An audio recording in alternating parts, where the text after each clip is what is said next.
So, okay guys, for 2025, nagtaas na naman yung SSS ng contribution. So, from 14% to 15%. So, kung employed ka or meron kang employer,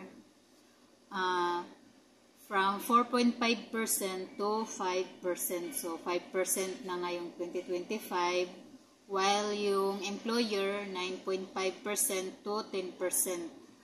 So, 5% sa employee, 10% for employer. So, halimbawa, yung sahod mo, 10,000. So, 500 yung babayaran mo monthly, while yung employer naman is 1,000. So, minimum ng 5,000. So, halimbawa yung income mo, 5,000 below. So, yung babayaran mo, 5,000.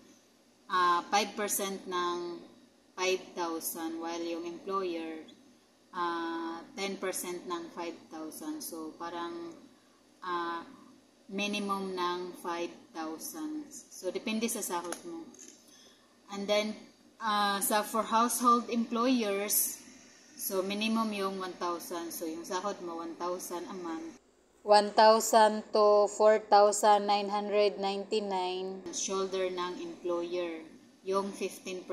So, yung employer yung magbabayad ng SS mo. While yung 5,000 to 20,000, so 5% sa employee, 10% for employer. So, sa household employers.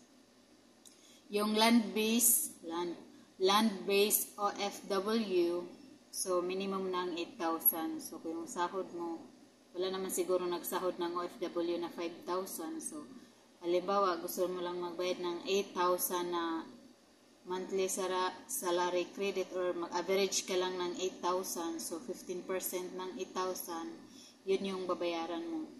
And then, for self-employed and voluntary and non-working spouse, so, minimum 5,000 yung babayaran, and then 15%. So, shoulder nyo yung 15%.